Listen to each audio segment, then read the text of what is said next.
Hello, and thank you for that great welcome.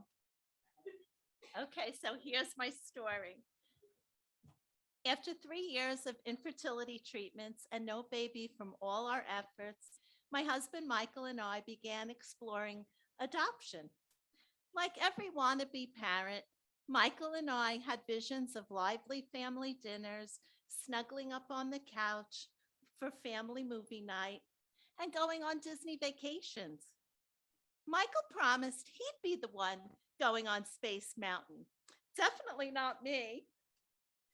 I knew he'd be a great daddy, loving, patient, lots of fun, and I wouldn't be too shabby in the mommy department. So in 2003, we became certified foster parents. 2 weeks later, we got a call about a sibling group for adoption. That was fast. There were two boys and a girl, all under 5. The boys were 4.5 and 3.5, and the girl was 2.5. Michael and I were to meet the children at a group home the following Friday. I will never forget that nervous drive across Long Island, imagining what would happen when we got there. The big question was, would they like us? Thank God we brought toys along to break the ice. We parked in front of the group home, and as we were getting out of our car, the children got out of a small white van. There they were, the three of them, running in different directions. One of them wasn't even wearing shoes. It was love at first sight. Their names were Michael, Christian, and Tiffany. As we played with the kids, laughing and chatting, I couldn't help but think how lost and alone they must feel. I felt my heart tug. The social worker stopped by and said, I see you met the children. She gave us a smile and a thumbs up. We could bring the children to our home that Sunday for a visit. We said our goodbyes to the children. When I turned and looked back, they were standing there watching us as we left. The memory remains in my heart. Then my husband took my hand and whispered, those children need our love. See, didn't I tell you he'd be the greatest daddy? Then Sunday, I woke up so excited I couldn't wait to pick up the kids. Michael and I talked endlessly about the things we wanted to show them when they arrived at our home. For a change, I was the one who kept saying, Michael, hurry up and get ready already. When we arrived at the group home, I noticed the kids were wearing clothes that didn't fit particularly well.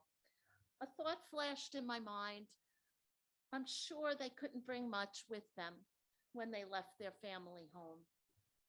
My heart tugged again. Then the kids climbed into the brand new booster seats and off we went. Between our cats, the toys, and the thoughtful friends and relatives who stopped by to meet the children, gifts in hand, it was such a wonderful visit. At some point, the oldest boy, Michael, took my husband aside and said, you have this big house and no kids. We could be your kids and live here with you. When my husband told me this, there went my heart again. Monday morning came and we called our caseworker, and in less than 24 hours, we became foster parents. Our busy lives got even busier with school, dance, t-ball, soccer practices, and weekly meetings with the children's birth father, Tony, and their older brother, Brandon. I would often arrive at the visits with Tiffany in one hand and a pull-up in another, handing both of them off to Tony, telling him, Daddy, your daughter needs to be changed. Tony would smile and say, well, Mommy, I see how much love you give her and the boys. I feel so relieved. I know Tony didn't have it easy and was very upset when the children were taken from him. My husband and I had many conversations, providing Tony with support and understanding. Those weekly visits at DSS turned out to be beneficial for all of us. Not only did Michael and I speak with Tony, but also his mother, Rose, the children's grandmother. After 2 years, we were told we could adopt the children. April 2nd, 2005 was our adoption day. Ah, here's something we didn't initially realize. Our oldest was named Michael Anthony, the same exact name as my husband. So now our son became Michael Anthony Jr. What are the odds? My husband went to court on adoption day and he told me how relieved Tony looked. That Tony patted his shoulder and said, "Well, they're your kids now. I know they are lucky to have you both."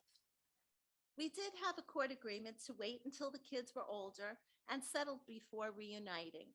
Over the years, I sent pictures of the children to Grandma Rose, but never heard back.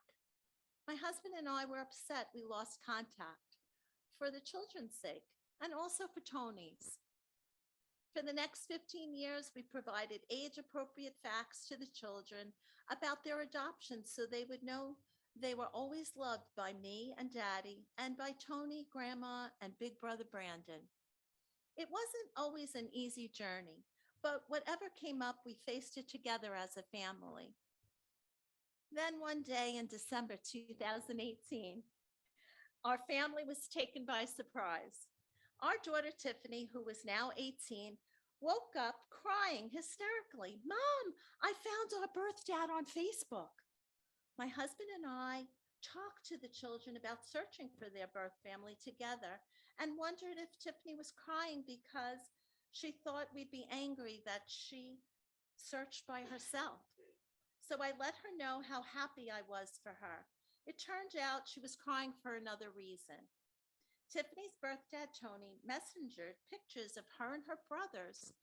These were the very same photos I had mailed to the children's grandmother all those years ago. The photos were well worn and creased from being opened and reopened. Their dad kept them folded in his wallet all these years. Tiffany's tears were tears of knowing for sure she was loved by her father, of knowing her brothers were loved by their father. These were tears of joy to have finally found him. We learned that we lost touch with Grandma because she lost her home in the Sandy storm. Tony shared that she got married and that he had gotten married and had a baby, another son, and that his mother passed away soon after. Brandon shared how he had been searching for his siblings his whole life. My heart broke for him. I asked Brandon, "Do you want to come back to the house to meet your brothers?" He did indeed. The children got together with Brandon every weekend to make up for lost time. Soon, my husband and I were inviting the children's birth family to our home for the holidays. The following year at Christmas time, Tony included us in his family tradition of cutting down a Christmas tree. As I share these moments with all of you, my heart is tugging all over the place. I especially wanted to tell my story tonight because today is Michael, my husband, Michael Anthony Sr., his birthday. On the same day we learned the children were freed for adoption, my husband learned he had end-stage renal failure. I donated my kidney to Michael. That's how perfect a match we were. Michael received an extra 14 years to see his children grow to the strong, resilient adults they are today. Sadly, my husband passed away on January 10th of this year from COVID. He will forever be in all of our hearts. I am beyond grateful that we got to share this journey together.